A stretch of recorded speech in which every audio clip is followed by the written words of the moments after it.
If you're a facilities manager at a university, you know students rely on the cafeteria for breakfast, lunch, dinner, and the occasional late-night snack. So when a dishwasher breaks down and dirty plates pile up, the mess hall can turn messy in the blink of an eye. Enter Grainger. With over 1 million industrial-grade products and fast delivery, the product you need now is never far away. So you can turn that dishwasher back into a lean, clean washing machine. Call, click Grainger.com, or just stop by. Grainger, for the ones who get it done. Good day and welcome to Predators Proclivity, where we look at data from the season for the NHL Nashville Predators and make comments upon it. I'm your host, Preston Proctor.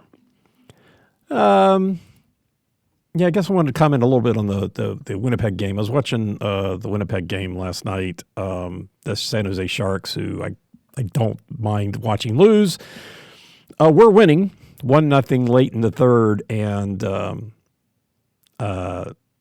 there was a icing call that the players on both teams were laughing about, and the announcers were like, well, that guy didn't really try to get to the puck. So Winnipeg wound up coming back and winning the game, and I think part of the had that not been called icing, they didn't tie the game up right away, but I think it did have an influence on the game, and that's unfortunate. But anyway, that's not a Nashville Predator thing. I happened to watch, and then this morning when I was doing my catch-up research, I saw the pictures of the Winnipeg players celebrating, which reminded me. But all right, let's get to the Nashville Predators. We're 56 games in. There are 26 games left. 26 games left before golf season starts. They've got 47 points. They need an estimated 46 more to get to 93 to be a wild card spot, which gives them a 3-game wiggle. So 26 games left. They can only lose 3 of those. I think we can call it. I think everybody's called it. It's just not official yet. There you go. As far as transactions goes, I guess I reported this last time, but Adam Wilsby was re-signed, and he re-signed just in time to go out for the season.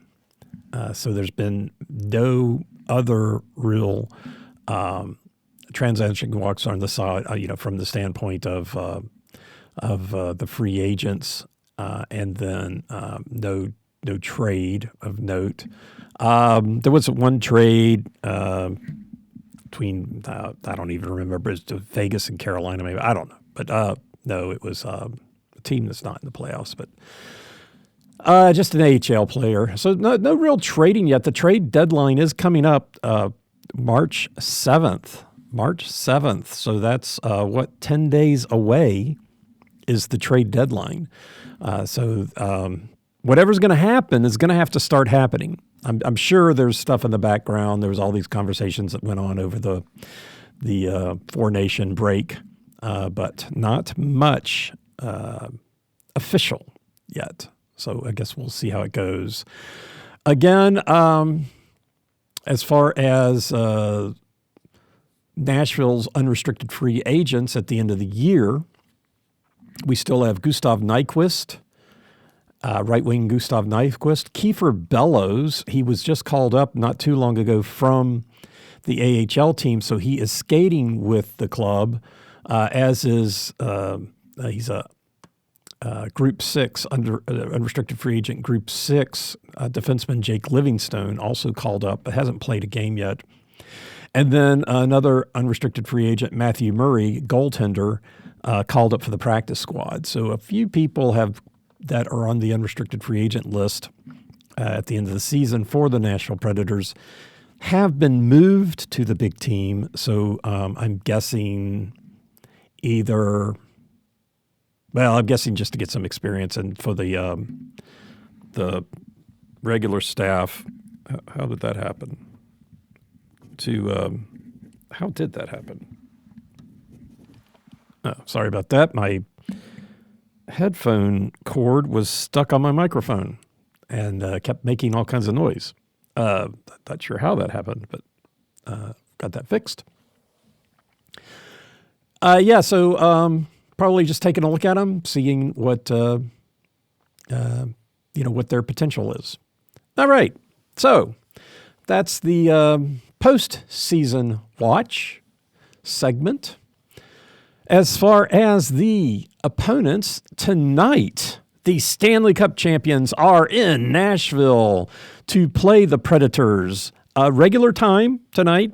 Just checking here, 7 o'clock. 7 o'clock is the normal time. Over the weekend, they had the 5 o'clock games. But tonight and then Thursday, Winnipeg is also at 7. Saturday's game against the Islanders is at 11:30 a.m. So if you've got tickets to Saturday's Islanders game here in Nashville, it's before noon. So come out to the stadium and have breakfast. Or an early lunch, whatever whatever works for you. But anyway, so the game is early on Saturday. But tonight, it's the Florida Panthers. This is the last game of 2 versus Florida. Florida won in Sunrise earlier this season, 6-2. Last year, the visiting team won both games, with Florida winning in Nashville 1-4. And late in the season, in March, Nashville beat the Stanley Cup champions 3-0. So in Sunrise, in March of last year, the Nashville Predators beat the future Stanley Cup champions 3-0. So that's how things went last year. This year, Florida held in Sunrise, so hopefully it's just February, but Nashville hopefully will hold on and beat Florida tonight. Florida is 34-21-3, 17-11-1 on the road, 17-11-1, which is pretty good. They are second in the Atlantic with 71 points. They are 1 point. Ooh, I did not check that this morning. That would have been good to check. Yesterday, they were 1 point behind. Still 1 point behind Toronto, and Toronto has played one less game. They are 3 points ahead of the Lightning. The Lightning has played 2 less, so that didn't change overnight.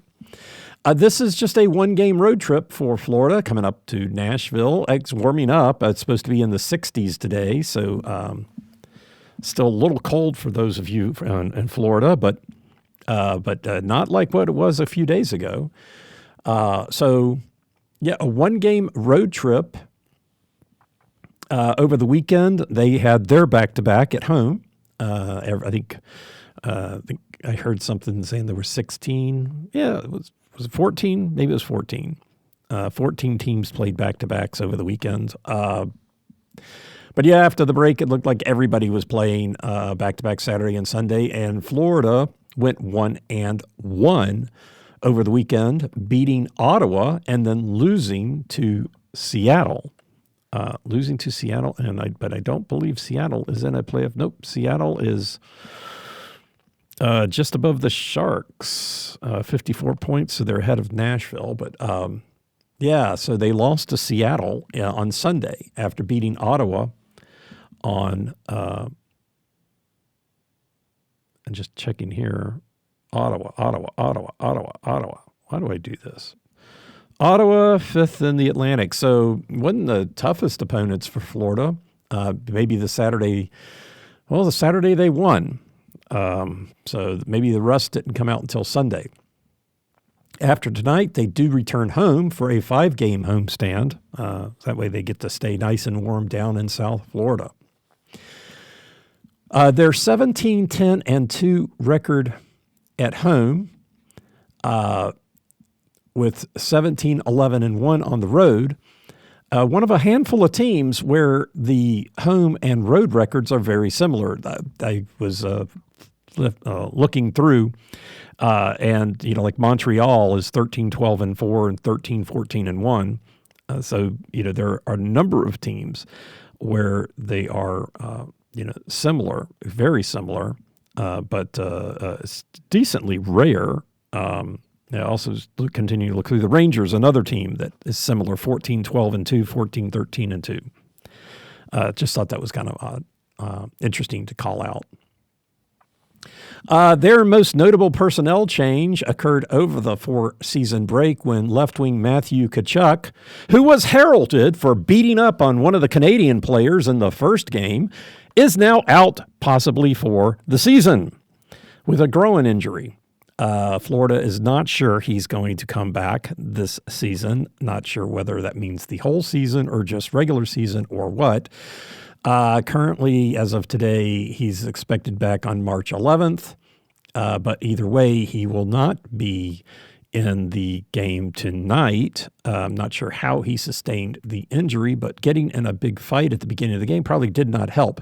He didn't play much in that game, and he came back, did not play against but he did not play against Sweden for the U.S. and played only about 6 minutes in the championship game. So he's second on the team in goals and second in assists and second in points, 22, 35, 57. Hut! So he's going to be a big loss. Again, I don't know that it was the fight that did it, but I don't think the fight probably helped. All those out there that love fighting, Florida might pay the price for it. So it's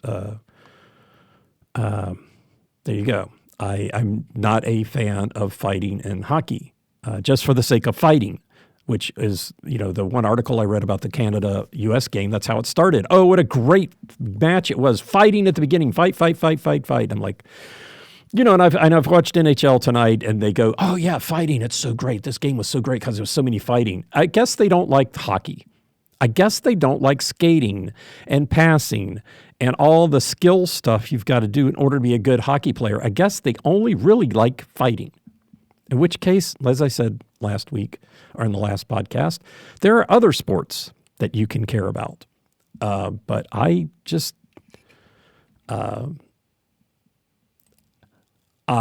fighting for fighting's sake. I mean, the 3 fights occurred at the very beginning of the game. For what? What happened?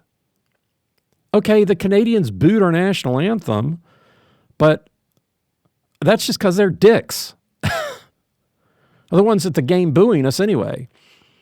I don't know. It takes both players to agree to fight. So I don't know why those 6 guys decided to do whatever, but there you go. That's Matthew Tkachuk. He will not be skating tonight, and he didn't skate over the weekend either. But they still beat Ottawa 5-1. Another person out is center Eetu Luostarinen. I might have gotten that close. He's out. He's expected back on the 27th. No notable stats, but the Florida has recalled from the Charlotte Checkers. The Charlotte Checkers, who have a bear as their mascot. I didn't get. I'm like, what do they carry scanners with them? Are they, like TSA employees? What's the big deal? I don't know. But the Charlotte Checkers, I guess checking and hockey checking, I guess, like whatever. But anyway, so they've recalled right wing Justin Sourdiff. That's probably not even close. That's how it's spelled. He's been in Charlotte all season after an injury. They sent him down with the with the Checkers. He has 22 points in 29 games, which is pretty decent. Point total in 29 games. So he's been recalled, with left wing Matthew Tkachuk and center Luostarinen out. Maybe that's why, but that is their transactions. For the Nashville Predators, the Predators are 29-7. At home, a winning record of 14-11-3. The Preds are where they've been all season long, in 7th in the Central. Well, it's technically not all season because at the beginning of the season they did manage to sit down there in 8th place for a while until Chicago decided that they really wanted to be down there. That that looked like a pretty comfortable place for them. So the Preds have been in seventh with 47 points. They are in seventh with 47 points. They're 6 points ahead of Chicago, who's played one more, and 11 points behind St. Louis, who has played two more. Now, overall, the Predators are, they're still 6 points ahead of Chicago. San Jose is in the very bottom of the league with 38 points. I guess they almost screwed up and got two more points last night. Not a Shark fan, but I don't know. I like the colors. They were wearing white. I guess they were in Winnipeg last night. Yeah, that's right. They were in Winnipeg last night. So the Sharks are in the bottom of the league at 38. Chicago is 3 points ahead of them, having played two less games. And then Nashville is next, 6 points ahead of Chicago, having played one less. And then ahead of them is 4 points is Buffalo, who's played one less.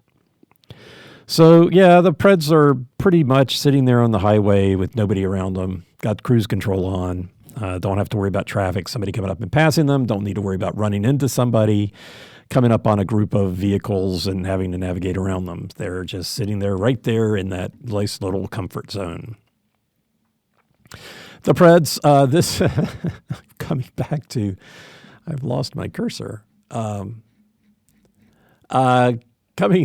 Coming back to tonight's game, the Preds are playing the third of four at home. All of these opponents are in playoff positions, and don't expect that to have become affected by these weekend games. Colorado is, even after losing, is still 5 points solidly in their wild card spot. But all the teams that we're playing are in playoff positions. Thursday, we've got Winnipeg coming in. Winnipeg at 85 points. Does lead the league right now.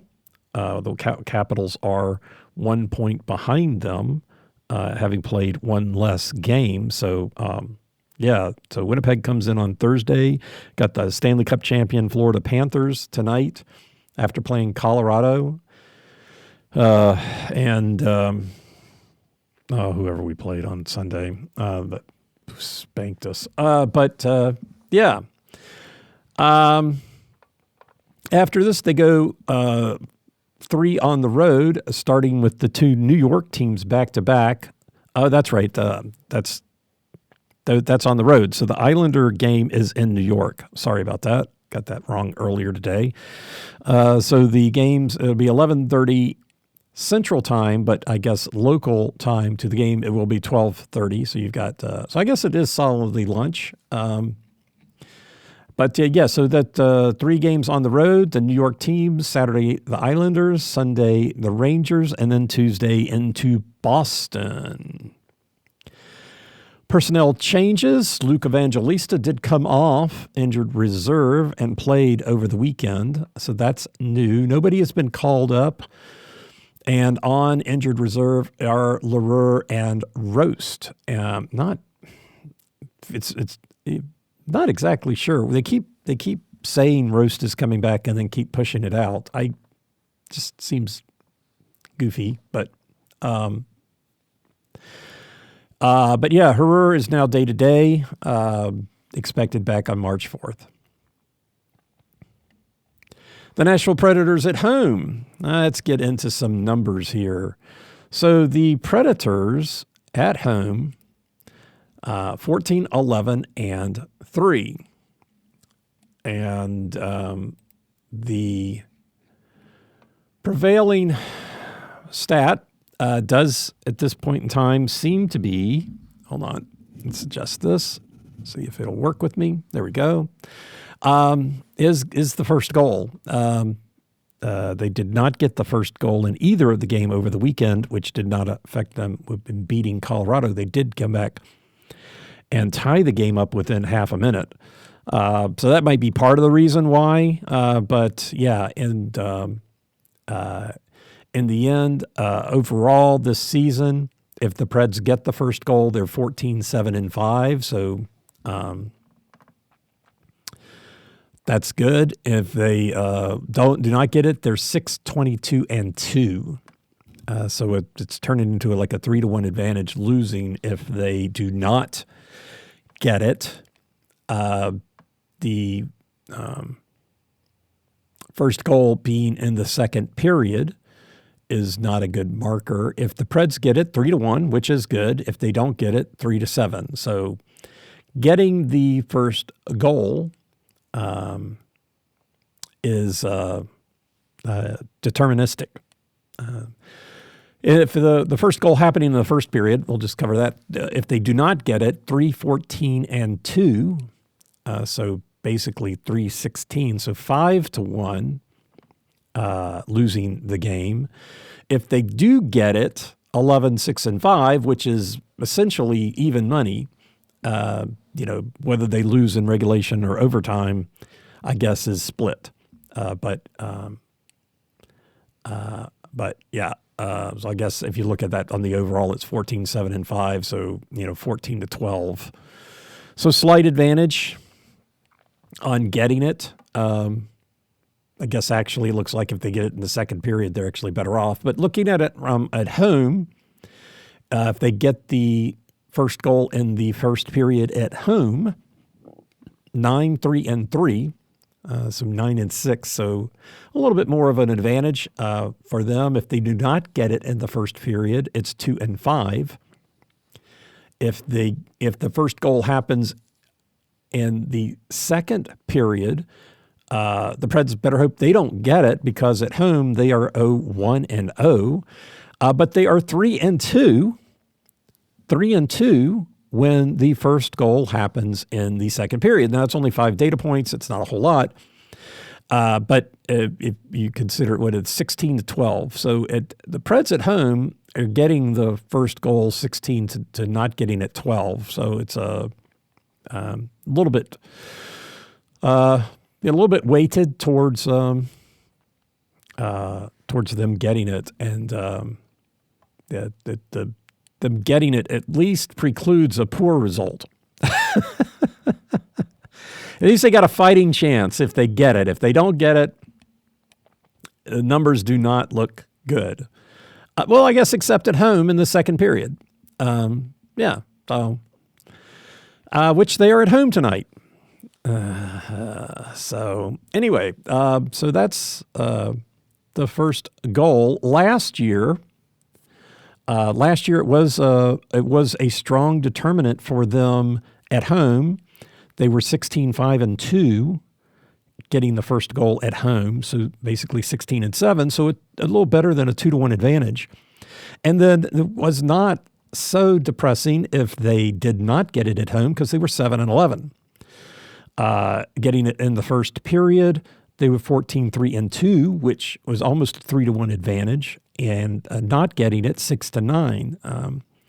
So yeah, at home last year, they still did pretty well if they did not get it. That is not the case. It's kind of switched this year to where if they get it, they can hold their own.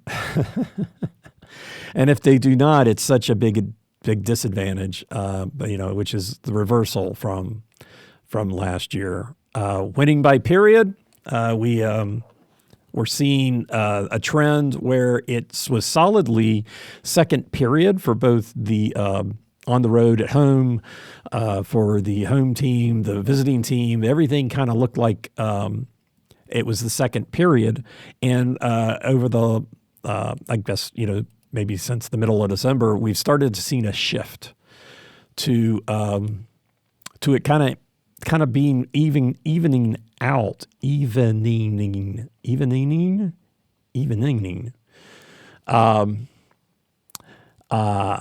So last year it was for the Preds winning overall, it was fairly split between the second and third periods, 32-34, with the opponents getting it in the second period. Now, where that really kind of came into effect was that when the Preds were at home and when the Preds were on the road, that basically when the home team won, the home team would get the winning goal in the second period. And if the visiting team won, the winning goal would be scored in the third period. And we're starting to see a shift that way. But right now, the home team winning, it's 33% in the second period, but now it's up to 31% in the third. The road team winning is 40% in the second and 30% in the third. So starting to see a little bit of a shift. What we see at home is that overall 36% of the time, the winning goal is being scored in the third period. And when the Preds win, 43% of the time, they are getting it in the third period. But it's evenly split, almost evenly split between all four periods. All four, yeah. When the Preds lose at home, they have three in the first, 4 in the second, 4 in the third, and 3 in overtime. So 21% in the first and overtime to 29% in the second and third. So the Preds getting their winning goal 6 times in the third period, kind of shifting that balance at home. And starting to make a difference overall.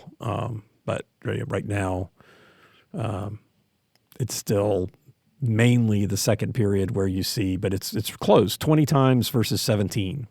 To 9 in the first, 9 in overtime, and 1 in a shootout. So that's what the trends are looking like when it comes to when the winning goal is being scored. Last season, the home team winning, they would get the winning goal 50% of the time in the second period versus the opponents, the road team, getting the winning goal 43% of the time in the third period, which is significantly over the second place period. And as I said, right now, the home team is winning roughly about the same in the second and third, and just slightly more the road team in the second and third. So that's slightly different from last year. Yeah. Goal scoring. Preds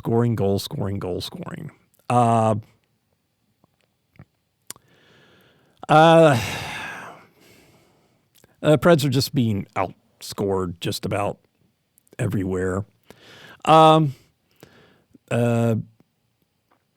I've got, what do I have? Oh, yeah, I got the special teams. I got something new in special teams. But let's just stick to the home. So tonight's a home game. So there's a little bit of hope here. The Preds are outscoring at home their opponents 28-20 in the first. They are being outscored 24-33 in the second, and even 31-31 in the third. Now, I like to take out my empty net goals, and the Preds do have 2 more empty net goals. So without the empty net goals, they're being outscored 21-23 in the third. When they win, they're outscoring their opponents 15-7 in the first, outscoring in the second 16-12, and outscoring in the third 26-8. Now, of course, that's 10, so it's 16-8. So still they're outscoring their opponents when they win at home, and taking out the empty net goals, about 3.6 goals to 1.9. When they lose, interestingly enough, they are tied in the first period, 13-13, 13 goals for, 13 goals against at home when they lose. In the second period, big difference, 8-21. And in the third period, 5-23.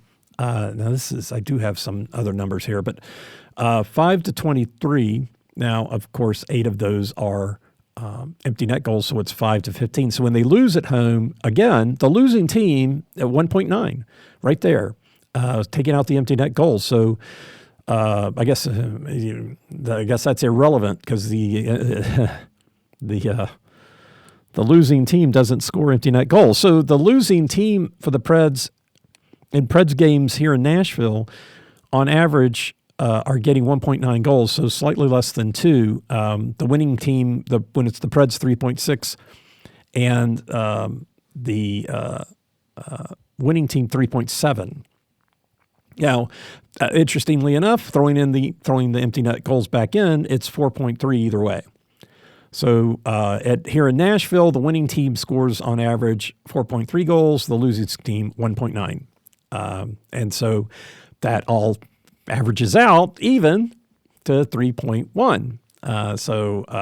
It's like roughly 6 goals a game being scored here in Nashville. And the winning team getting 4 and the losing team getting 2. Now I was doing some analysis. Oh yeah, the difference in goal scoring by circumstance. So the first period is the first period. The only thing happened was the warm-ups or whatever, who starts the game. And so what I started looking at was the difference in goal scoring in the second and third period based upon what scenario was going on, right? Where the Preds winning was a game tied, where the Preds losing. And I had that for you overall earlier or in the last podcast. And so I went ahead and I broke it out by home and away. And, interestingly enough, when the Preds are winning, so basically when they won the first period, they're outscored in the second period 11-13. When they tie the first period, they're outscored in the second period 10-16. When they got beat in the first period, they're being outscored 3-4 in the second period. So in every circumstance in the second period, they are being outscored. Which is no surprise. Those of you following this podcast know that one of my contentions is that last season the Preds played their worst period was the second period at home, followed fairly closely by the second period on the road. But they play poorly in the second period, and that trend is continuing. Now, move to the third period based upon the Preds winning, tied, and losing. If they were winning coming into the third period, then they are outscoring 15-8. But I like to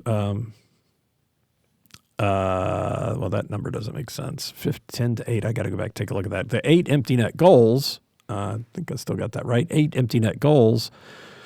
I think I know where I've got that. Wrong because they have no.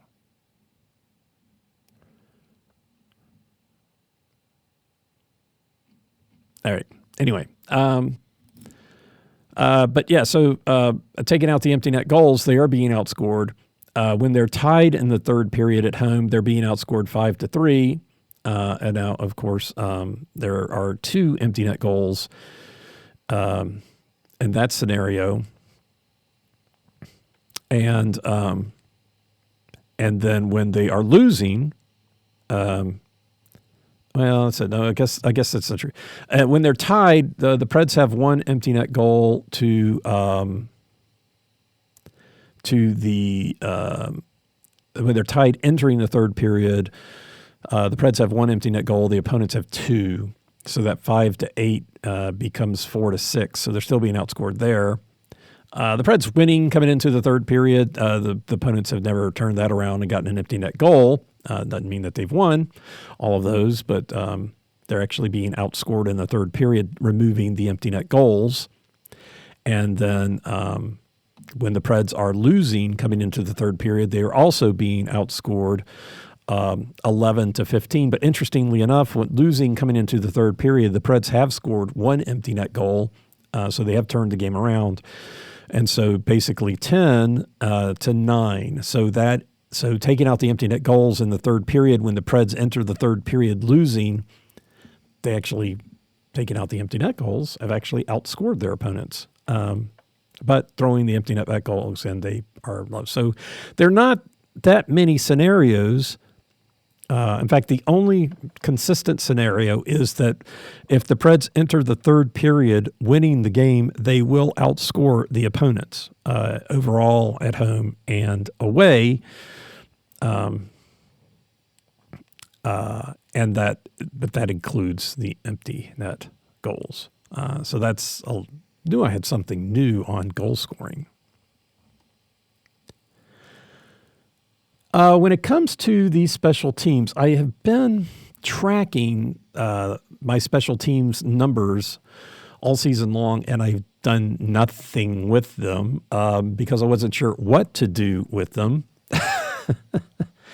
And it was kind of annoying because the way I track it gets confusing. And then recently I started trying to differentiate between or account for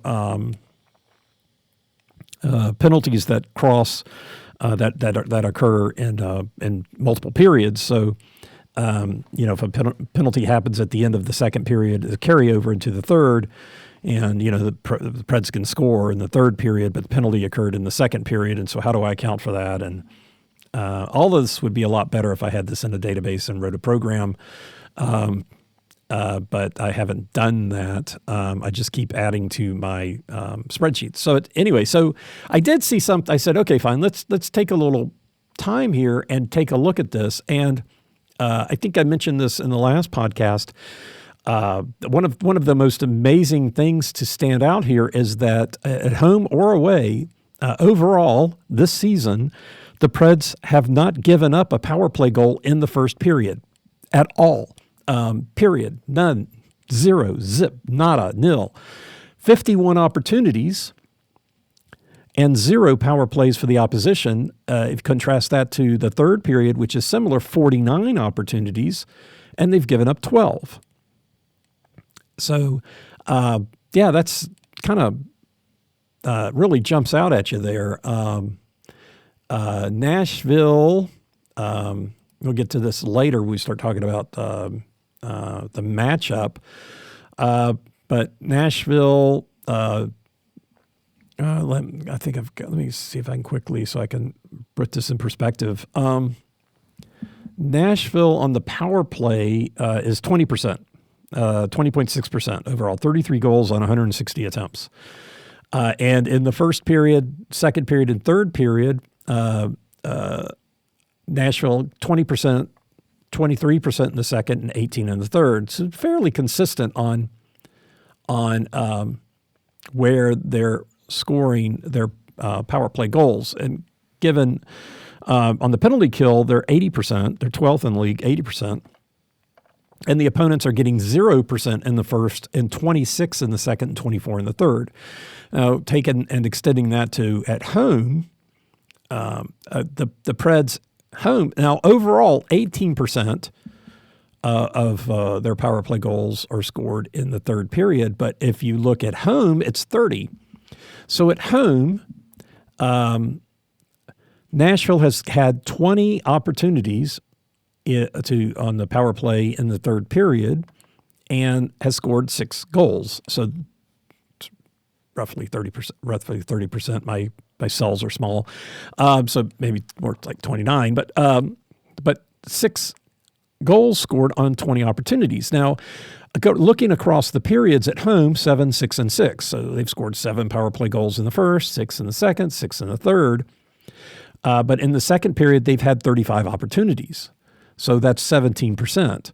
And in the first period, 26. So in the third period, they've had the least number of opportunities, but it's when they're the most successful, as opposed to the opponents, which again is 0% in the first period, and then 22 and 23 in the second and third. And we're not going to talk about the overtime penalty. So when they lost on the penalty kill in overtime, we're not talking about that. But so in the third period, the opponents have had 22 opportunities and scored 5 goals versus the Nashville 20 opportunities and 6 goals. So that's pretty good. At home, the opponents are 22% in the second period, 8 goals on 36 opportunities, and which is similar to the Preds, 6 goals on 35 opportunities. So the number of opportunities is the same.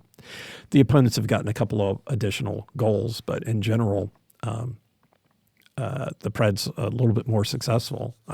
Percentage-wise, I guess they just haven't, 20 and 22? So overall, looks like there have been 100 opportunities on the 100 opportunities on shorthanded or the power play overall, and in the third period. But then at home, it's only 42. So I guess 42%. Yeah, 42% of the opportunities at home when they're on the road. So that would be 58. Right? The math's got to add up.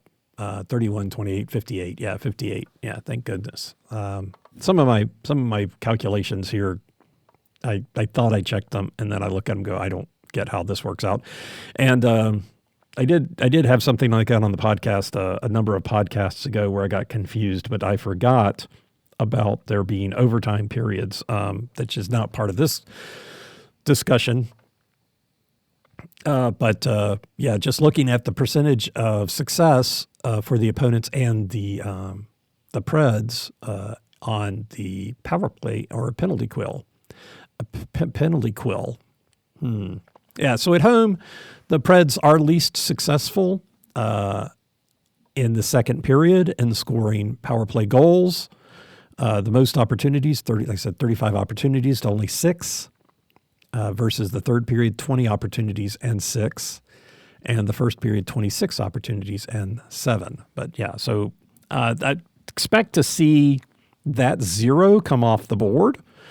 However, sometimes they don't. Looking back when I was talking about when the winning goal is scored last year, when the opponents won on the road, when the Preds were on the road and their opponents won, 0% of the time did the winning goal happen in the first period. So that did not happen last season.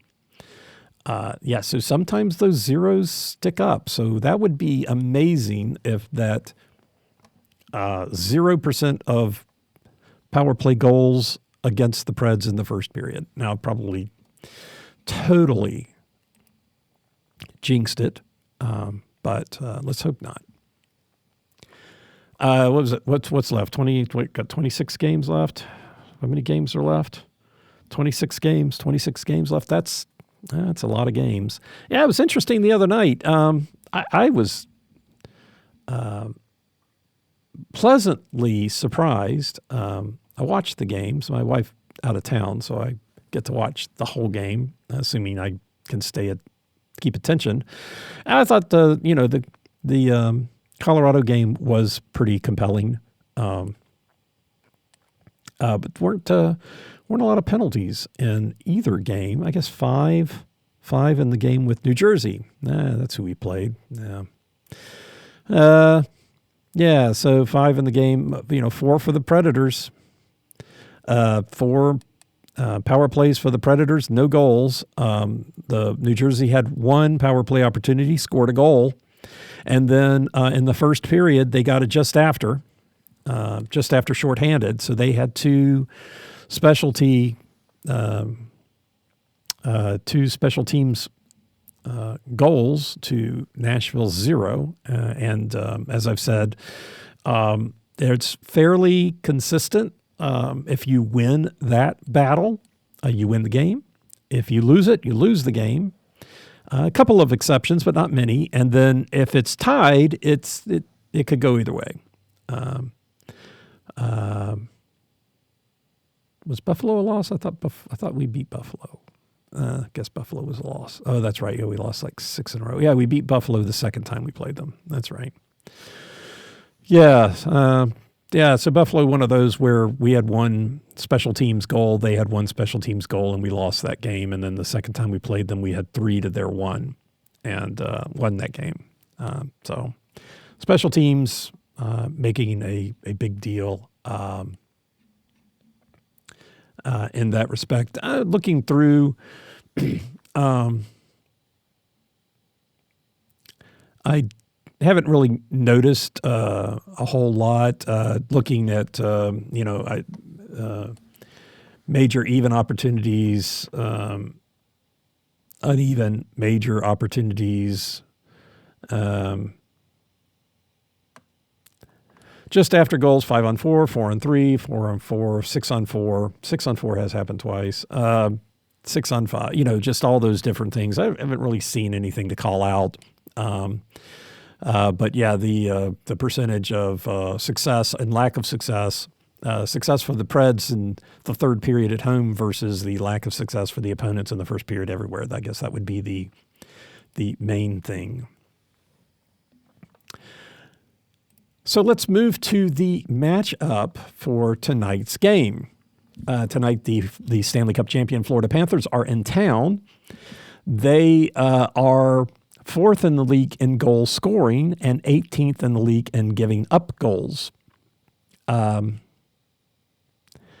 are 4th in the league in the first and 5th in the league in the second period, so they do score on league-wise more goals in the first and second period. They're 13th in the third period, but that's 62 goals, which is actually more than what they score in the first, 59. But league-wide, 62 is not, it is, kind of in the middle of the league. Of course, the Preds are next to last in the league, 31st in the league with 50 goals in the third period, which is their highest total. But they're 31st in the league in scoring goals anyway at 145. As far as giving up goals, Florida is 11th in the league, or 18th in the league, and the Preds are 8th. So the Preds giving up 185 goals to Florida's 167. The first period is where the Preds are better, 18th in the league versus 14th for Florida, 51-47. But they give it all back immediately in the second period, 59-69. The Preds are the fifth worst team in the NHL in giving up goals in the second period. And then they continue that differential going into the third, giving up 62 in the third versus Florida giving up 54. 54 goals puts Florida 23rd in the league, so that's pretty good. Most of the goals that they've given up are also in the second period, 59. So 59 for Florida, 69 for Nashville in the second period, 13th and 5th. So for giving up goals, the Preds are 27th in the league in scoring in the second period, so they don't score a lot, but they give up a lot. Bad combination, especially the teams they've been playing lately score a lot in the second period. So that's that matchup. On the penalty kill, Florida or Nashville keeps sinking. 12th in the league now. Wasn't that long ago they were in the top 5, but they're 12th now. The power play has been suffering. I guess listened to one of the interviews with Coach. I guess Evangelista being out was supposed to be one of the issues. I guess he's one of the really good penalty killers. So they've sunk to 12th, 80%. But Florida is worse, 17th at 78.8%. So about 2 percentage points less on the penalty kill. The power play, the Preds are 20th in the league versus Florida being 9th. We just played New Jersey, who was 4th in the league. So Florida's on that level at 24%, 41 goals on 169 opportunities. Going into that game, New Jersey had 44 goals, 160 opportunities, so 9 less opportunities and 3 more goals. The Preds, 33 goals, 4 and 160 opportunities. The Preds have given up 32 and they've scored 33. So that has kind of been a wash for them. I guess kind of 36. Florida's given up 36 and scored 41, so 5 goals, which is not a significant delta over the course of a season. The goaltender matchup. So Florida, did Bobrovsky win the Conn Smythe? Oh, you know me. I like my goaltenders.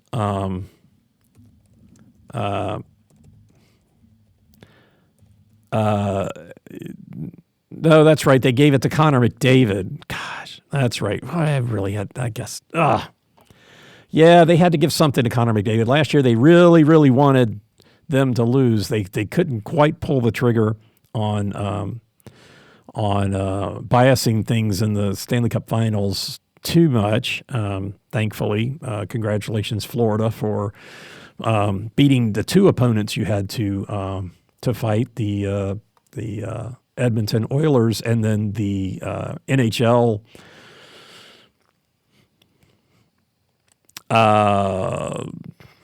what would you call it? Consortium or whatever that works to try to influence games, like they did Las Vegas. Vegas, the first season they were in, they got a lot of favorable calls, and they were helped along the way by the NHL establishment. That's what they were looking for. So Florida had to beat the NHL establishment and the Edmonton Oilers last year. Congratulations. But Bobrovsky is their goaltender. He's 23-13-2. Spencer Knight is his backup, 11-8-1. In the last goal versus Nashville, Bobrovsky was in goal for the 6-2 win. Last year, Stolars was in goal for the first game, 4-1, and Bobrovsky the 0-3 loss in March.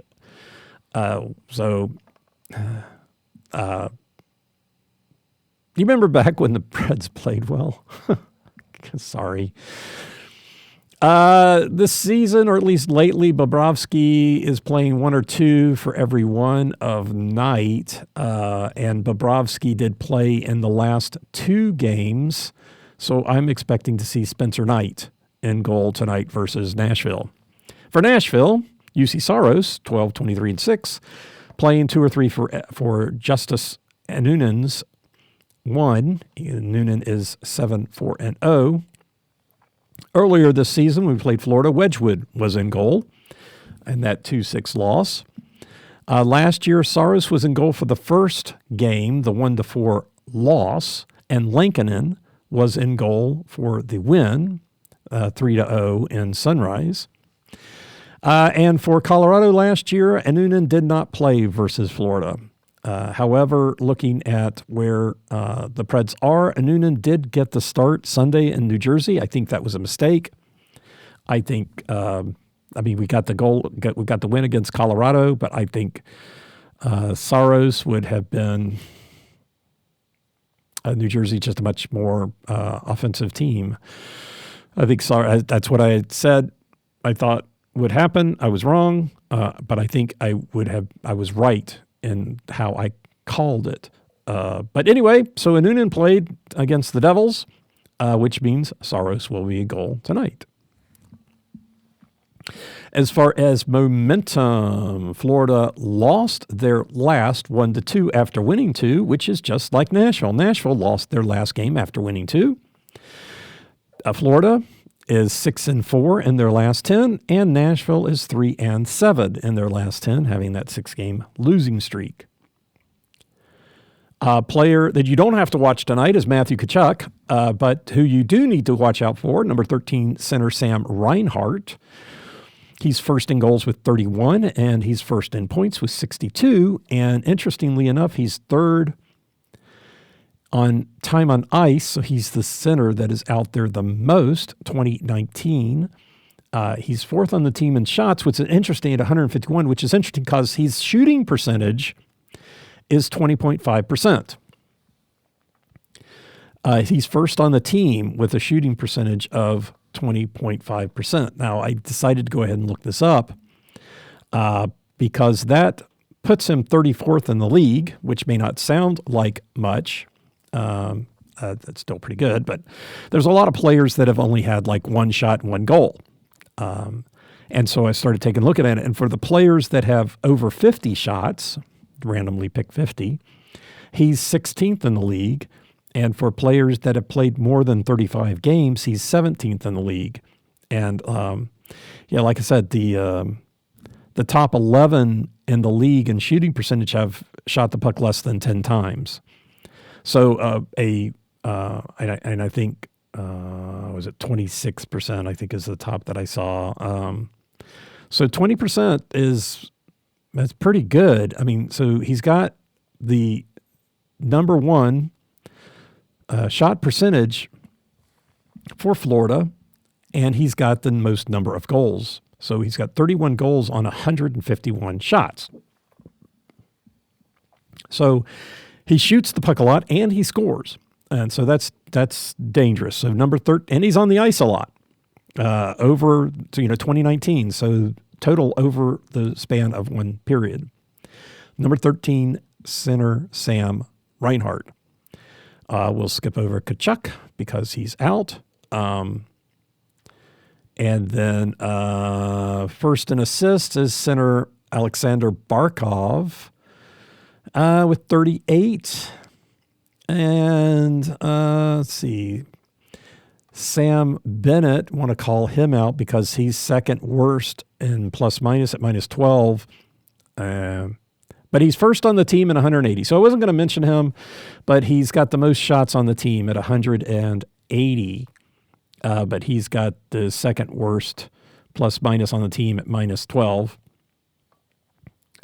which would be good on our team. But yeah, and then Forsling. Yeah, I wanted to call out this guy. Number 42, defenseman Gustav Forsling. He's first on the team in plus minus with 30. 30. Plus minus of 30, 3-0, which is fifth in the league. Kind of, players come here, players move around. Everybody doesn't play. Most players don't play for the same team their whole career. It's always heartwarming when they do. Yeah, I mean, like if Drew Doughty or Andrei Kopitar went somewhere else, I think I have a lot of distaste for Rob Blake, and I think I wasn't. By the time he left, I had just moved to LA and started watching, and just so my experience with him and gosh, I can see the names again. But the guy who runs the team now, big time player. But I think that as far as the players that are around, the fans that are around for a long time, and to see, somebody with their team for the longest time, and then they go somewhere else. I mean, that just really, I think that can really hurt. Rob Blake abandoned the Kings because he wanted to go somewhere and win the Stanley Cup. And I get wanting to win the Stanley Cup. Got it. I'm comparing that to like Steven Stamkos leaving Tampa Bay. And, I'm sure the people that, a lot of people grew up with Tampa Bay being their favorite team, and Stamkos was there the whole time that they were there, and he's one of the best players that they've had. Maybe even one of the best players that they've had overall, not just during that span. But and then to see him go, now he left for money, which is that can be heartbreaking too. But he wasn't going to get it in Tampa Bay. So anyway, top in the league in plus minus is Ryan McDonough. Ryan McDonough at plus 34. So Forsling's 30. Is fifth in the league, so which is I had to look that up, and he's second on the team in time on ice at 22.52. So it's not like he's not on the ice. And I didn't note any other stats, but still, third plus minus of 30. You have to call that out.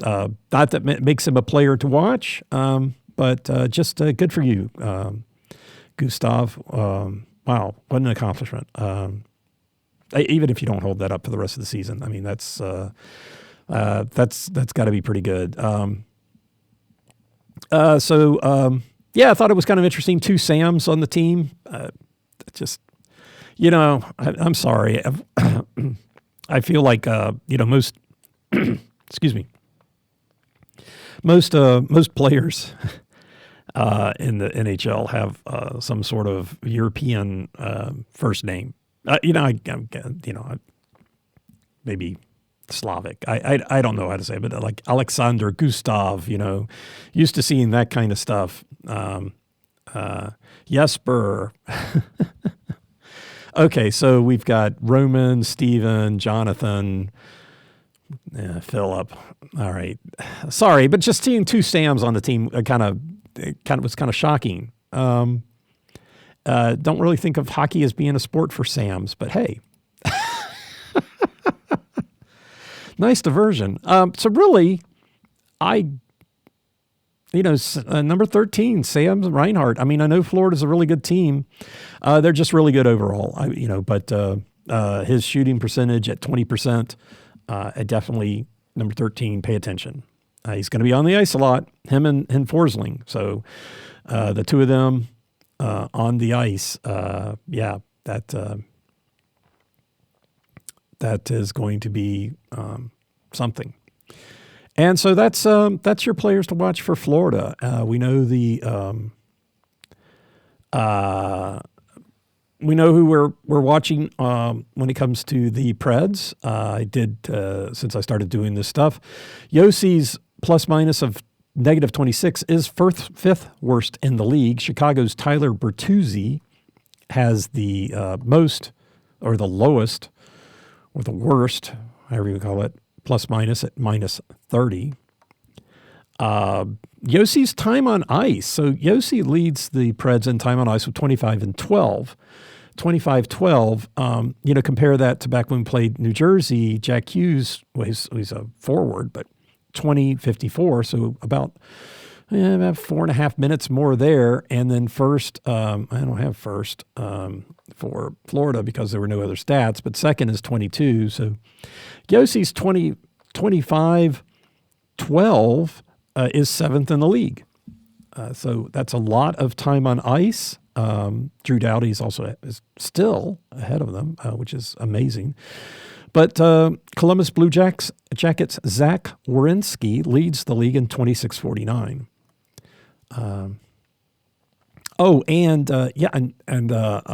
Speaking of Colorado, who we played this weekend, Cale Makar is third in the league. His 25-46 was third in the league. So there are some good players on teams that are in playoff position with higher time on ice. So that's not a problem that Yossi's time on ice is that high. There's just the Preds are the Preds. The Yossi's on the ice that much, and we've got a losing record. So Yossi's plus minus. It did get to -19 at one point while they had that winning streak after the 12th, but not so much. We're following Svechkov's shooting percentage. He's still first on the team, but it was about 20, and now that he's played a lot more games, hasn't scored, he's first on the team at 16.2%. With 6 goals and 37 shots. So he keeps taking shots, but they're not going in. So his percentage has been coming down. Blakenberg is also down from, he was at 10 plus minus. Now he's 8. Again, there are no other players on the team right now have plus minus above 0 for the Preds. So yeah, good for him. I mean, he's playing a decent amount, and yet he's still got a positive plus minus. It's come down. He was at 10. But it's 8 now. So anyhow, that's the Nashville players to watch against the Florida Panthers tonight. Again, number 13, Sam Reinhart, 42, Gustav Forsling, defenseman 42, center 13, Reinhart. Those are your players to watch as the Florida Panthers come to town. One night only. That's for them. The one night road trip. But they're only here one night, too. Some teams are playing the same team consecutive games. That's not the case here. So the Florida Panthers are here for one night, one game. It's at 7 o'clock tonight. And thanks for listening. I am Preston Proctor, and you've been listening to Predators Proclivity.